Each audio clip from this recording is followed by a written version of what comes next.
Bueno,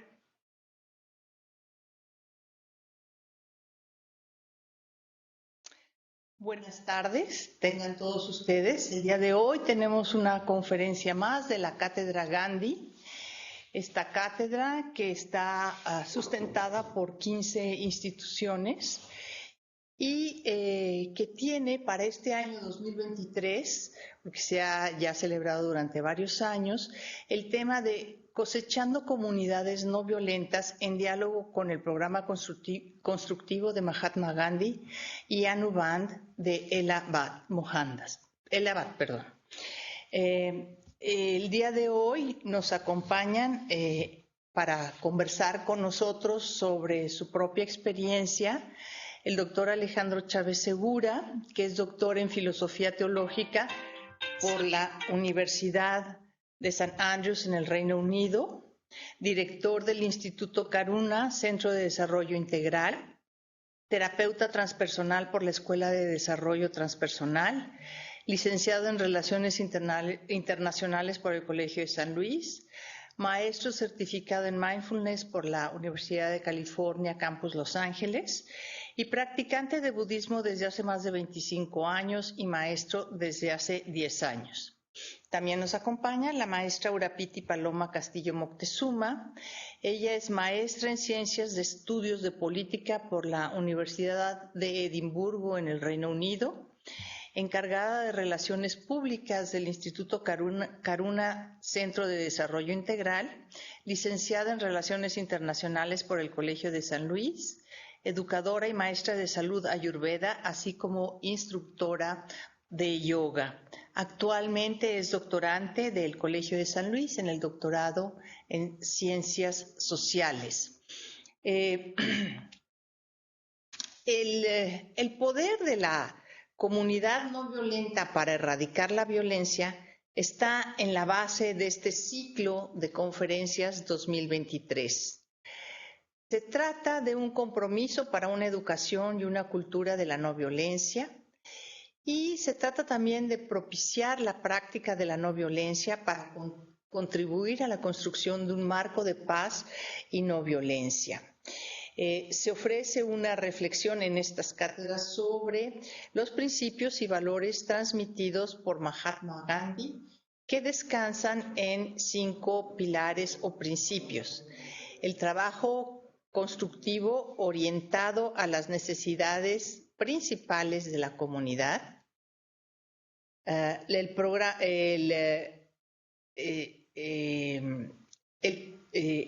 Está basado en el programa constructivo de Mahatma Gandhi y en el Anubandh, como ya dije.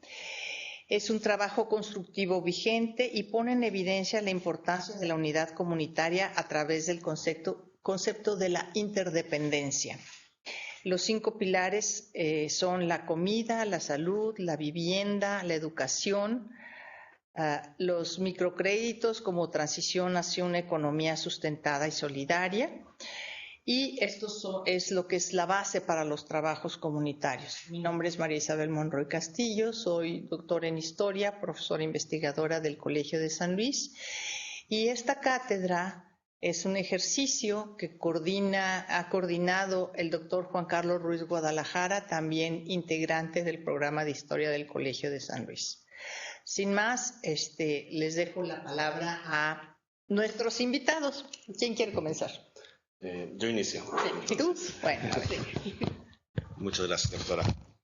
Como siempre, un placer poder contribuir con estas actividades que el Colegio de San Luis se ha distinguido en cuanto a una educación de calidad a nivel integral. Entonces estamos muy contentos de que podamos profundizar en el tema de la no violencia, que en todo momento en la historia de la humanidad ha sido importante, pero en estas últimas semanas hemos visto la tragedia de la guerra y la ausencia de planes para la construcción de la paz. Me gustaría iniciar con una frase de Mahatma Gandhi que dice: la no violencia no es una prenda que uno se pone o se quita a voluntad. Su lugar reside en el corazón y debe ser parte inseparable de nuestro ser. Obviamente, cuando se refiere a reside en el corazón, se refiere a este concepto en sánscrito que es chitta. Chitta significa corazón-mente. Entonces, el lugar de la no violencia está en esa mente profunda, es decir, hay este principio de naturaleza humana bondadosa, muy parecido a lo que compartían los estoicos y otras tradiciones místicas.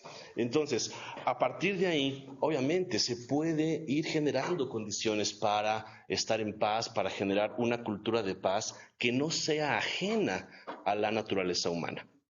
Entonces, voy a permitir comentarles cómo fue que se fue construyendo, digamos, esa semilla de la no violencia, de la paz, que dio como fruto esta visión de Karuna, del Instituto Karuna, que nos ayuda a generar condiciones y lazos de interconexión.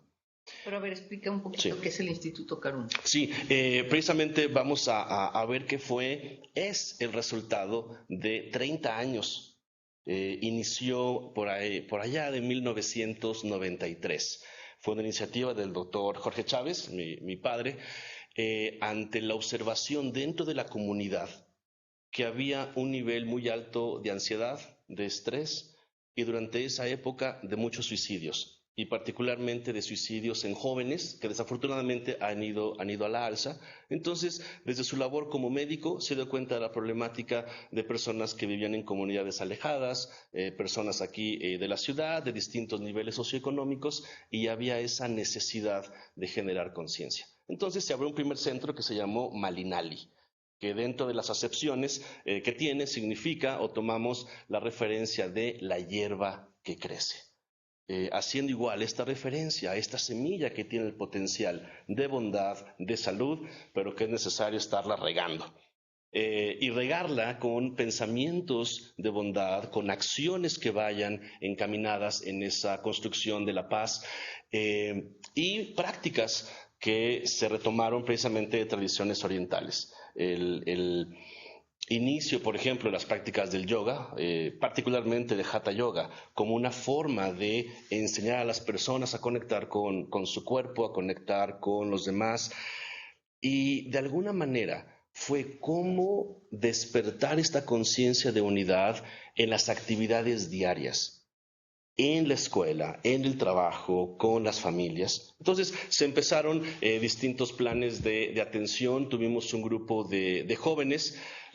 Por aquel tiempo tenía 11 años, entonces era mucho de la problemática del día a día, hablar del amor, hablar de la violencia intrafamiliar, y fue una forma de ir generando esa conciencia. Talleres de desarrollo personal, meditación dentro de la práctica del yoga. Entonces se fue generando condiciones cada vez de mayor bienestar, particularmente en aquella colonia de la sección de himno nacional, que tenía como referencia a la vuelta una iglesia católica, San Pío X, que fue muy interesante porque muchas personas, feligreses católicos, que en algún momento pudieran haberse sentido incómodos, al contrario, abrazaron muy bien estas actividades, porque siempre hemos tenido esta noción de pluralismo a nivel religioso. Las prácticas de paz, las prácticas de la no violencia no le pertenecen obviamente a ninguna tradición. Bueno, precisamente ese es uno de los principios que defendía Gandhi, o sea, la diferencia entre las distintas tradiciones religiosas, sobre todo porque en India hay muchos grupos de tradición religiosa diferente. Sí, entonces por eso nos da como ese sentido, esa conexión precisamente con los principios gandhianos de la no violencia, esta manifestación de principios profundos de la filosofía del yoga, ¿no? Entonces se fue generando esta sinergia un poquito muy de la mano de lo que comenta el Abad con relación al Anubandh, de cómo se van generando esta red de interconexión a nivel de la comunidad, cómo vamos generando el conocernos, el vernos. Años después evolucionó a lo que se llama Centro de Atención Holística, ¿sí? Ya cambiamos de nombre un poquito para abarcar más aspectos, y se incorporaron conexiones, por ejemplo, con una organización japonesa que se llama Ryukai, que fue una de las diferentes organizaciones que se formaron después de la Segunda Guerra Mundial en Japón, con la preocupación de ir generando una cultura de paz. Porque esto es muy curioso y lo comento rápidamente. En el museo en Hiroshima, donde cayó la bomba atómica, yo me quedé muy impactado porque la placa que tienen en un inicio, así como que cuidado, ¿sí? Atención, lo que van a ver a partir de aquí son las consecuencias del interés imperialista japonés. Tenemos esto como un recordatorio hacia dónde nos puede llevar una actitud imperialista dominante. Entonces, con base en eso es tomar conciencia de lo que podemos construir o destruir. Entonces se hizo este vínculo, nuevas prácticas de jóvenes, nuevas prácticas de recitaciones del budismo laico, finalmente para ir generando esa conciencia. Entonces, de la parte del yoga se incluye ya un budismo laico, que siendo budismo laico a lo que se refiere es que uno no tiene que afiliarse a ninguna... no hay que tomar refugio, como se le llama en el budismo. Entonces fue evolucionando. Después evolucionó posteriormente, después de los estudios de posgrado en Reino Unido, donde vimos también esta realidad de inclusión de las diferentes ciudades cosmopolitas, tanto en Edimburgo como en St. Andrews, en Glasgow. De pronto esta visión de integración y esta referencia básica de que somos seres humanos. Y en este cuidado de los seres humanos, en donde nos permite ir avanzando. Después se cambió de nombre, cambió a Grupo Punarbaba, y Punarbaba se refiere a despertar la semilla interna de la bondad, para después, como parte del propio desarrollo muy orgánico, llegamos a Instituto Karuna, de atención integral, y haciendo referencia a lo que estuvo trabajando Mahatma Gandhi, más allá incluso de la independencia del poder británico, era ir más allá del colonialismo a nivel mental, ¿sí? Y pensando esta charla, este conversatorio, comentábamos cómo vivimos en un momento donde hay otro tipo de colonialismo, en donde hay una imposición a veces de una conectividad, pero a costa de la conexión. ¿Sí? Una conectividad muy rápida en megabytes y gigabytes, pero no hay tanta conexión. Hay una alto nivel de productividad y vemos un nivel de estrés altísimo en México, el primer lugar de estrés laboral, una productividad a costa de la gratitud, ¿sí? Un intelectualismo a costa de la sabiduría, donde podemos saber muchos conceptos, pero ¿qué tanto la sabiduría que tiene que ver con la capacidad de transformar realmente el entorno, el tejido social? Y finalmente, un desarrollo de egocentrismo a costa del interser o de la interconexión, como comentaba Gandhi, ¿no? Entonces, eso es a grandes rasgos la evolución de lo que es el Instituto Karuna, y bueno, podemos ahorita ya comentar con otros principios fundamentales como Ahimsa. Muy bien. Gracias. Muchas gracias, muy interesante esta parte que menciona sobre la evolución, porque ciertamente construir un proyecto apoyado en estos principios de la integración, no solamente de la comunidad, sino de la integración de los seres humanos con todo su entorno. Es decir, todo está exactamente unido, todo está unido, no hay nada separado. No es fácil ni es sencillo y toma sus años. Bueno, ustedes llevan 30 años, está bien, es un proyecto que ha ido creciendo, pero eso muestra a otras comunidades que se puede lograr una vía donde se practique la no violencia para generar un entorno pacífico. Bueno, Urapiti, ¿tú tendrías algo que comentar? Sí, claro que sí. Muchas gracias, doctora. Muchas gracias por la invitación. Yo me fui a esta parte tan interesante del programa constructivo y quise vincularlo al programa que tenemos en el Instituto Karuna. Y me gustaría retomar varias ideas del programa constructivo, empezando por el nombre que tiene en su nombre original en hindi, que sería Purna Swaraj.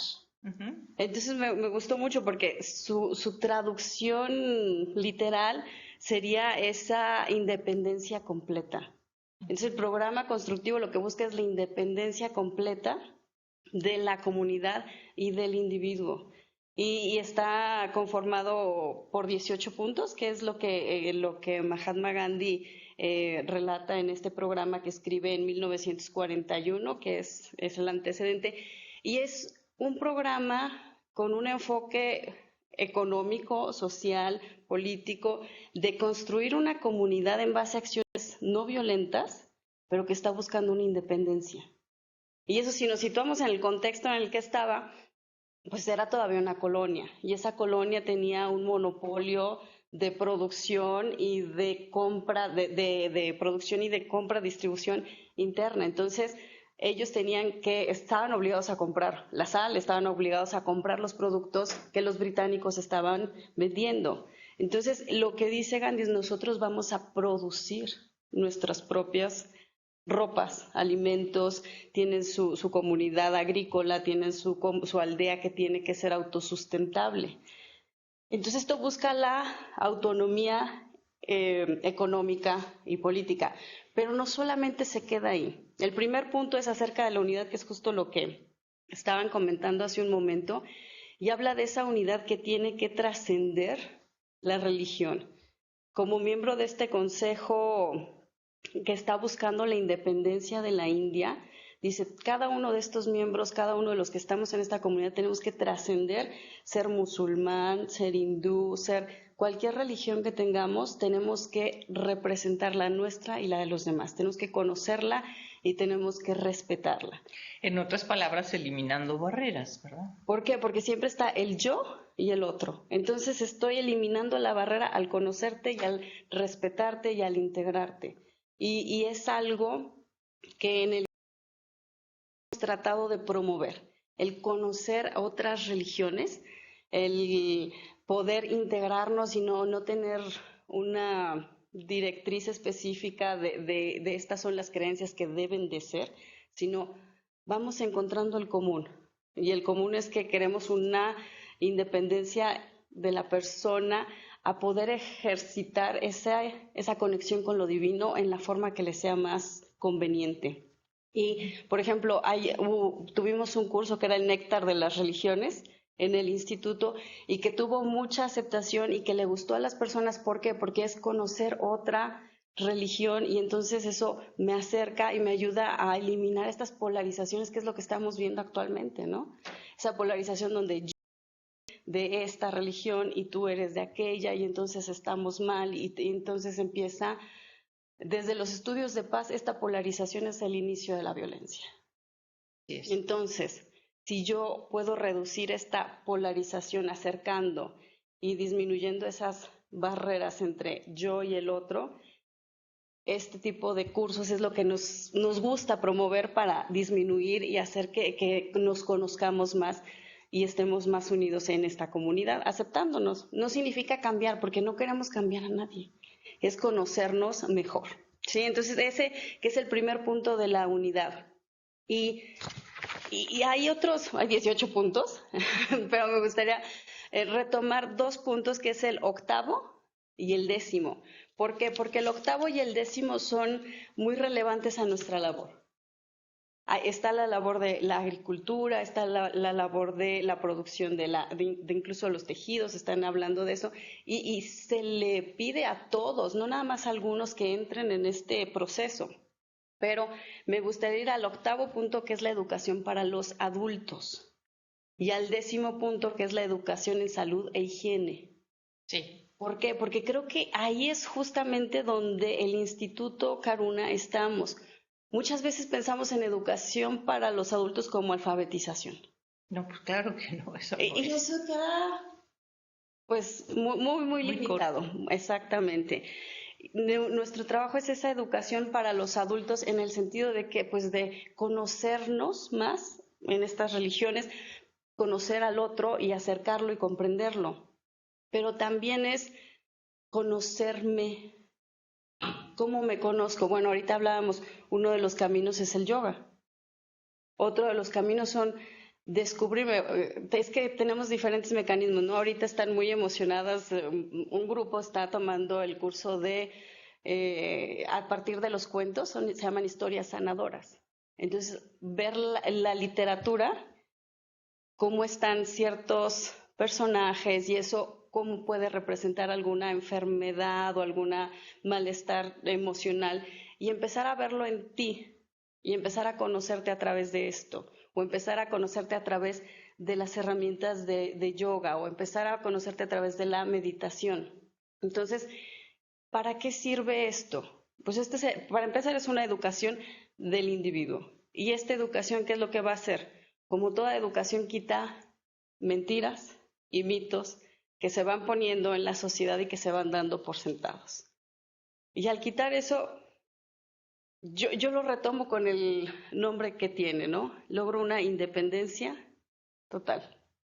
Sí, claro. Y bueno, estamos muy acostumbrados a que cuando pensamos en educación estamos pensando en una educación académica, universitaria, formal, bueno, aunque fuera técnica, ¿no? Pero una educación como formal, una educación de las habilidades que uno necesita para poder desempeñar un buen trabajo, cuando en realidad lo que se necesita es la formación del individuo, de la persona, para generar una comunidad más fuerte. Habilidades de vida. Así es. Porque además del trabajo que realizamos y que tenemos en el día a día, es como, y es lo que está ocurriendo ahorita, ¿no? Hay un desequilibrio entre el hacer, que es parte de este trabajo, y el ser. Entonces, esta es una educación del ser.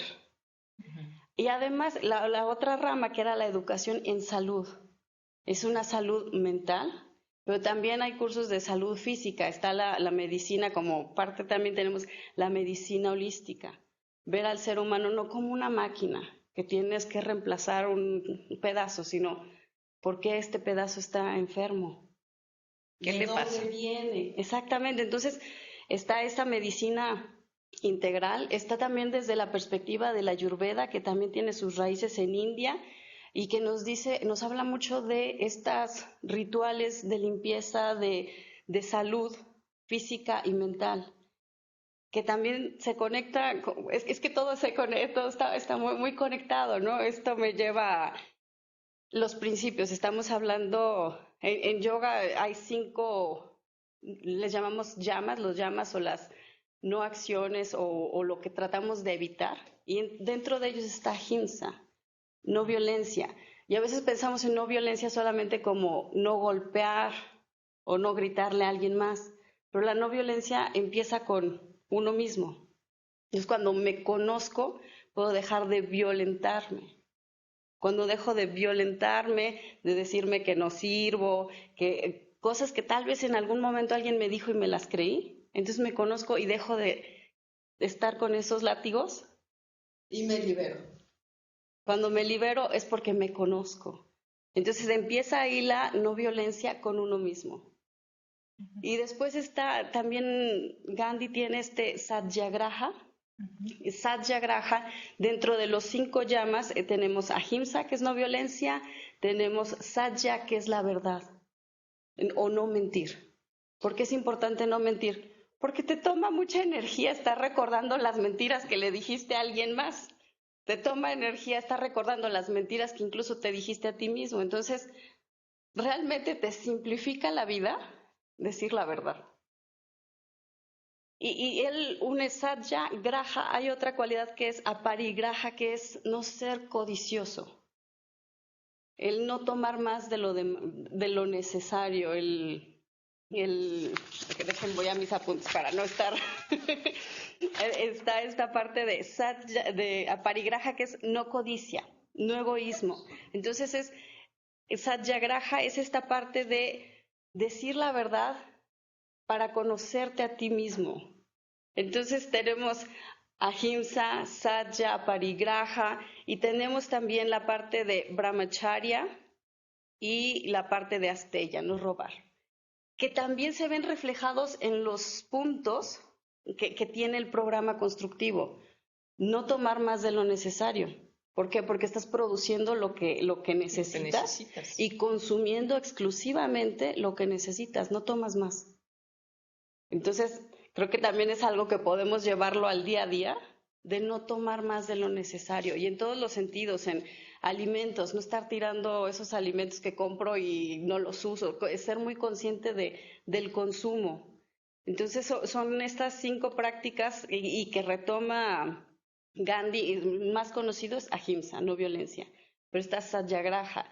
Y en el programa constructivo encontramos a los otros por ahí presentes, el no estar tomando más de lo necesario, no mentir, no robar, no excesos.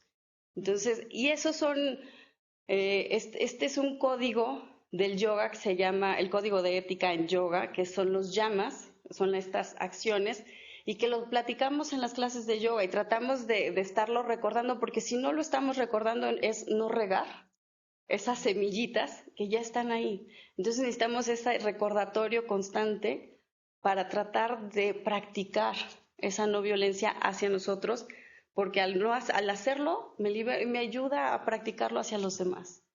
Que esa no violencia se manifieste al primer círculo de impacto, es lo mejor, ¿no? A los compañeros de trabajo, a la familia, a los hijos, a la pareja.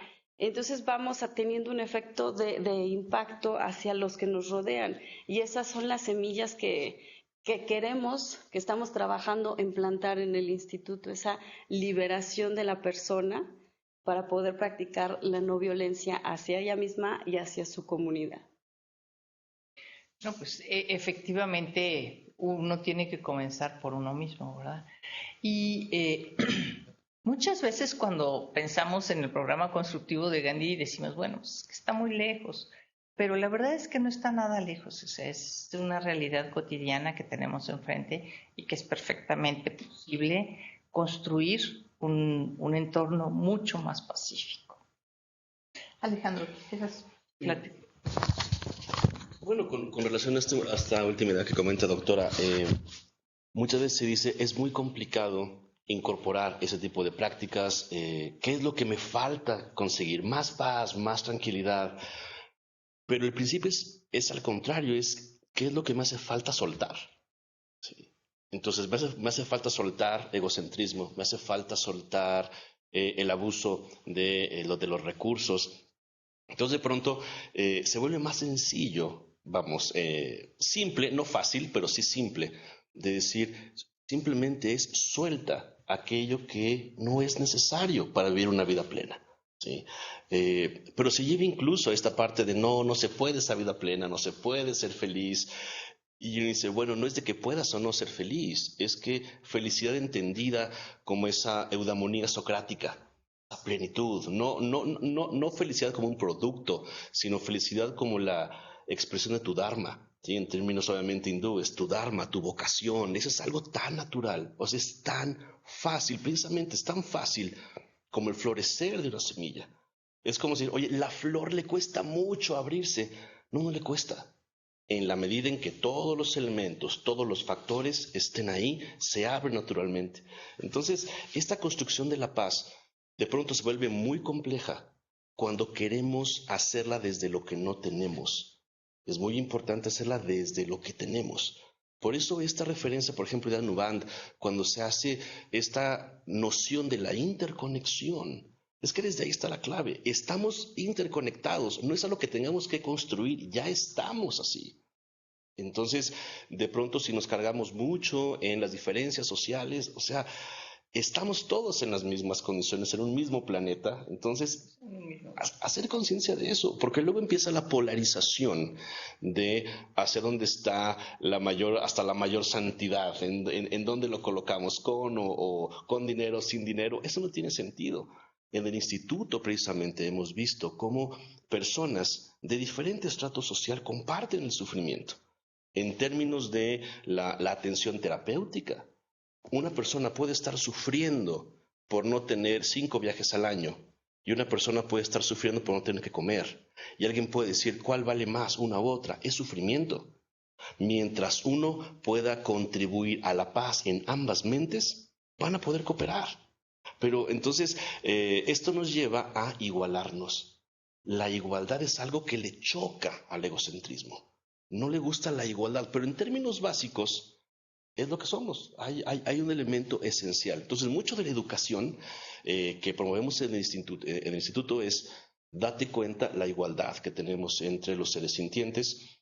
Un elemento de igualdad, y está muy cerca la fecha, pues la muerte. ¿Qué nos iba a dar? Está muy cerca la fecha. Bueno, pues sí, no sabemos qué día nos vamos a morir.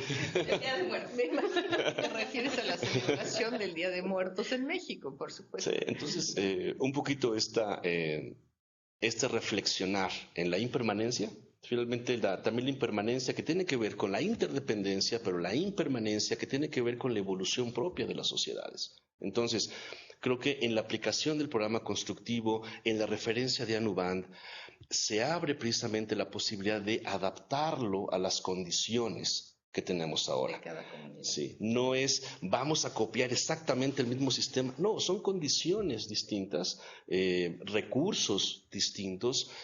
Como comentaba Urapiti, por ejemplo, de la Ayurveda, de cómo el consumir productos de tu región es mucho más saludable, consumir frutas de la estación es mucho más. ¿Por qué? Porque la tierra te está dando lo que requieres.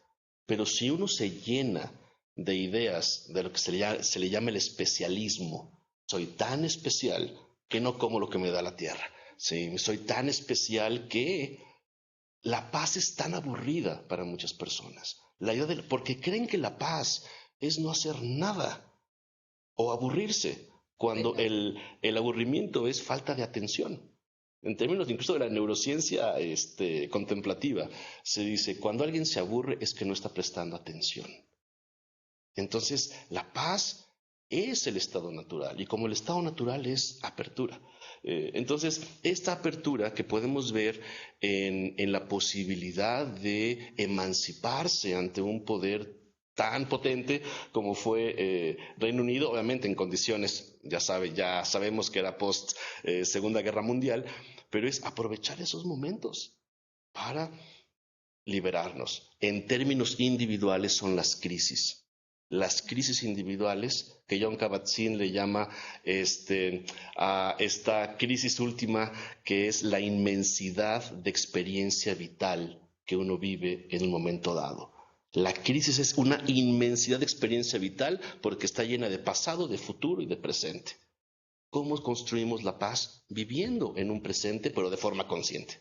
Entonces, es algo que se puede hacer si estamos dispuestos a ir quitando lo que sobra, como se hace el ghee, ¿no? Esta mantequilla que hacen en Ayurveda. Yo les pongo este ejemplo en la meditación. Cuando se está haciendo el ghee, con toda esa calma va retirando el excedente.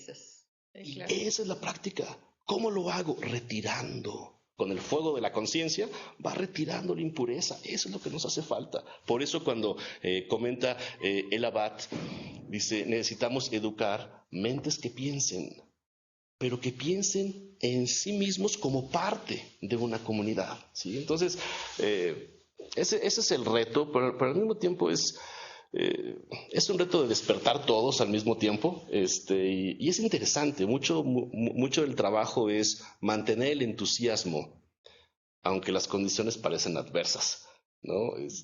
Y bueno, Gandhi es el gran referente, es el gran ejemplo, y ha inspirado a tantos grandes líderes, tanto hombres como mujeres, que por eso sigue vigente, porque no dice algo extraordinario, dice algo tremendamente ordinario. Por eso no se hace, porque se quiere hacer algo extraordinario. No, algo desde lo ordinario. ¿Qué implica esto? Desde el orden. La naturaleza es orden.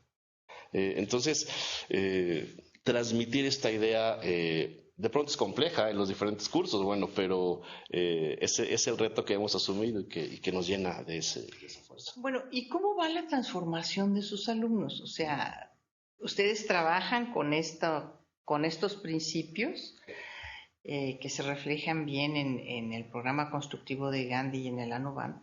Pero ¿cuál es la respuesta de las personas con las que ustedes trabajan?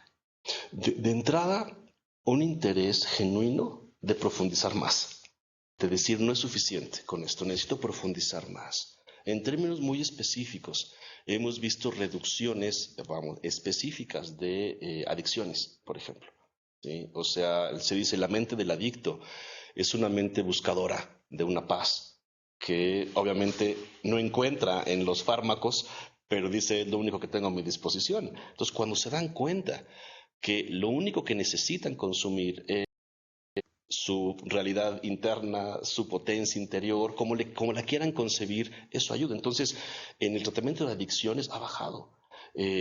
Depresiones, personas que iban, no, es que tengo una depresión crónica, no se puede, y cuando explicamos cómo la depresión no es una enfermedad incurable, sino es una elección, y eso es muy chocante, tremendamente chocante, pero lo hemos visto que hay ese movimiento. Entonces, las personas regresan a los cursos. Con el programa de meditación lo tenemos desde el 2010. Cuando llegamos de Reino Unido, todos los martes y jueves, del 2010 al 2023, mantenemos ese grupo de porque ha funcionado a pacientes. Entonces, dentro del instituto, mi papá como médico, él ha visto la evolución de los pacientes, porque si no uno llega, tienes estrés, ¿y cómo le hago? Entonces ahí es donde entramos en esta parte de educar. Entonces hemos visto en cuanto a la reducción de personas con adicciones, personas con depresión, y últimamente lo hemos visto en cómo no dotar del sentido de vida, pero sí de herramientas para que las personas puedan encontrar el sentido de vida, porque nuevamente el tema del suicidio es alarmante. Muy bien. A ver, y desde el punto de vista de la educación que quisiste tú abordar, ¿cómo notas que la persona se ha transformado? O sea, Alejandro ya nos platicó de estas personas que se sienten enfermas, pero hay personas que no se sienten enfermas. Hay personas simple y sencillamente inquietas, curiosas por naturaleza. ¿Cómo notas tú la adopción de esta nueva educación? Pues. Es bien interesante. A mí me gustaría partir de un punto que es, nosotros abrimos como una gama de opciones, que puede ser, yo busco mi trabajo a partir de la parte física del yoga, y con eso es suficiente. Yo busco mi autoconocimiento a través de la alimentación, del conocerme a través de los elementos y de la Ayurveda, con eso. Hay otras que dicen, es que sabes que en la parte de la indagación por medio del curso, de la relación de pareja, con los tips, y entonces tomo este curso y tomo este y tomo este. Entonces yo lo veo como que tenemos un menú y no nos gusta también como imponer. Nosotros siempre, algo que tenemos dentro de esta diversidad y unidad y el conocer a los demás es siempre ser muy respetuosos. Nosotros nos gusta, aquí están las herramientas y la persona puede profundizar al nivel que lo desee. Hay, como bien dice, quien se siente inquieto y dice, ¿sabes qué? La parte del yoga, para mí es donde vengo, físicamente me ayuda a sentirme bien, mi espalda, que todo el tiempo estoy sentada, el hecho de venir a mi clase de yoga en la mañana me hace tener un buen día porque ya mis rodillas y mi espalda me siento bien. Emocionalmente también me ayuda, ¿por qué? Porque el momento de relajación o de respiración o de hacer un mantra me está ayudando a centrar mi mente y arrancar mi día de la mejor manera. Entonces se van quedando aquí estas estudiantes, estas alumnas de yoga, o se van quedando también en los talleres o van como rotando. Entonces tenemos estas alumnas que o ya tienen mucho tiempo o van cambiando de clases o van trayendo a sus amigas. ¿Por qué? Porque empiezan a ver ese cambio. A veces dicen, ha habido quien llega y dice, es que vi un cambio en mi amiga porque era así y yo ahorita la veo así, entonces, ¿sabes qué? Yo veo que está muy en paz ahorita y me gustaría ver qué es lo que está haciendo, y vienen y empiezan a acercarse de esa forma. O las mamás con sus hijas, tenemos varios, o sea, es un ambiente muy familiar. Entonces hay papás, hijos, hermanos, hay una comunidad muy bonita donde esta educación se comparte a los demás y siempre de una forma muy respetuosa, porque también es algo que les decimos a nuestros alumnos, porque ellos pueden encontrar algo muy bueno y decir, es que con esto me siento muy bien, he cambiado, me siento más en paz con el mundo, ya no estoy en conflicto con todo el mundo, con mi familia, con mis hermanas, ya estoy bien, pero quiero llevar a todo el mundo, quiero llevar a mi hermana con la que tenía el conflicto, entonces quiero llevarla a que ella también cambie su forma de ser para que ya me entienda. Y nosotros le decimos, pues invítala, pero a veces cada quien tenemos nuestros tiempos y es algo que somos muy conscientes de ellos y somos muy respetuosos. Porque no puedes obligar a alguien a la no violencia.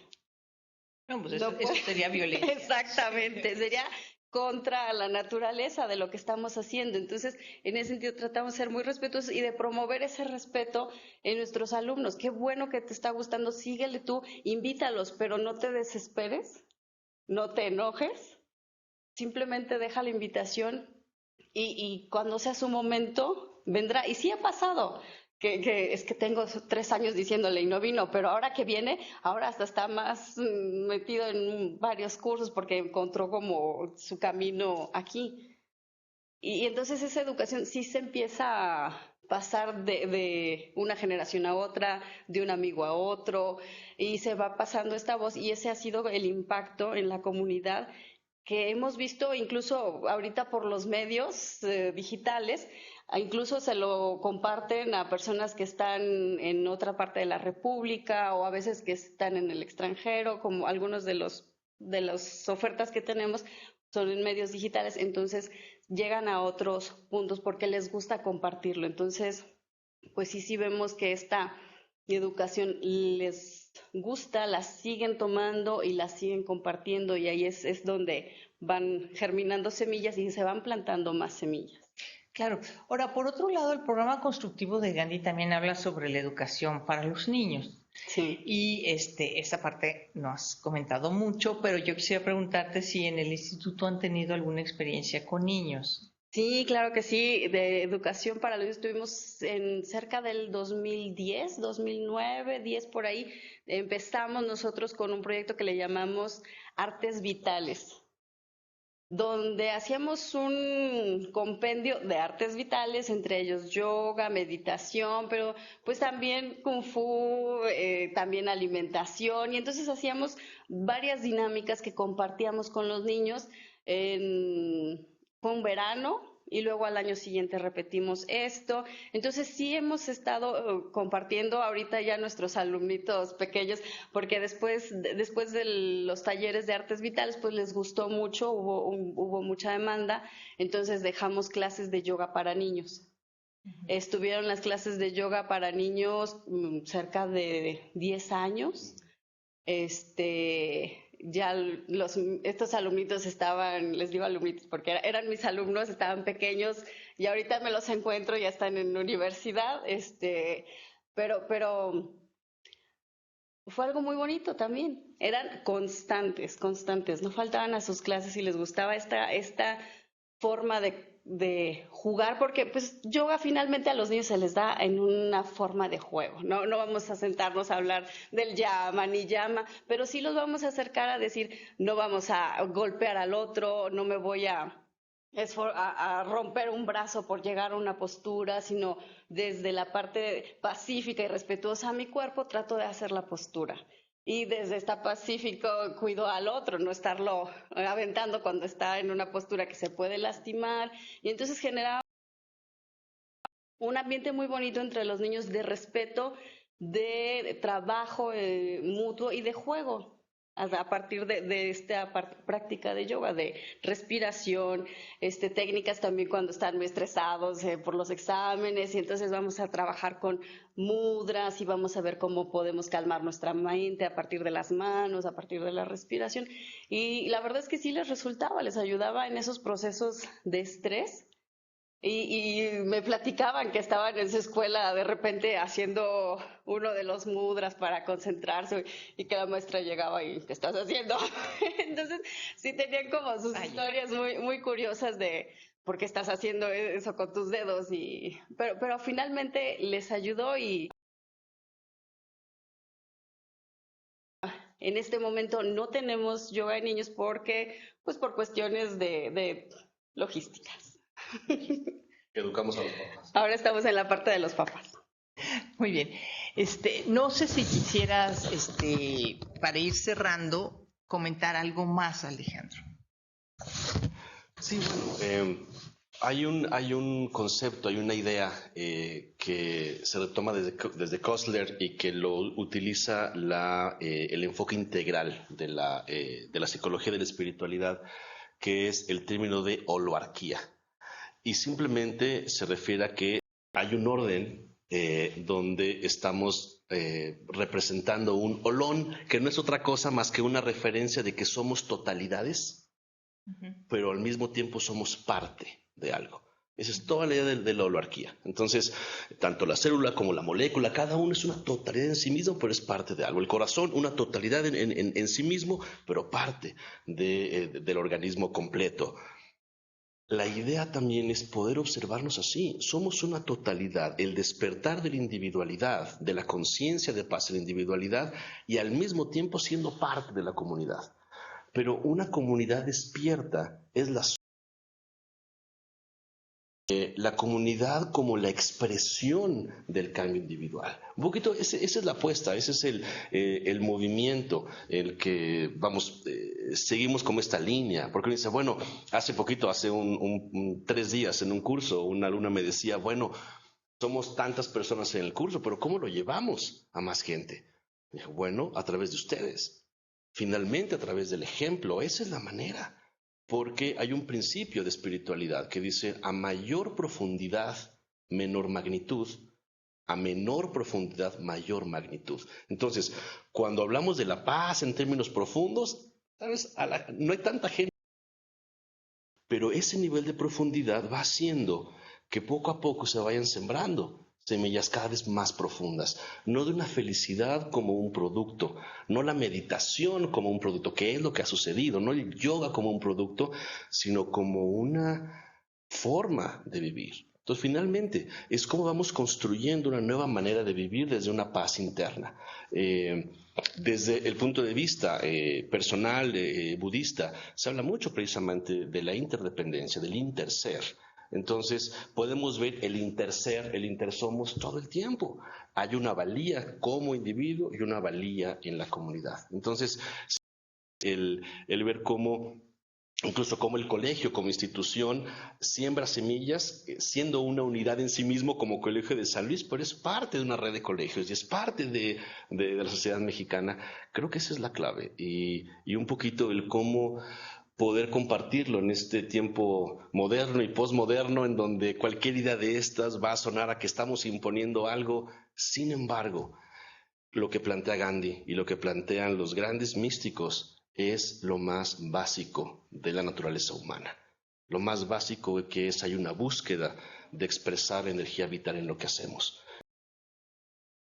Hay esa responsabilidad y al mismo tiempo, como comentaba, ese entusiasmo y pues simplemente pues lo que estamos haciendo ahora y con esta invitación y con el programa que ya ha tenido varios años, cuando hemos ido a lugares también cuando damos meditación, yoga en la correccional de menores, bueno, todo esto ayuda.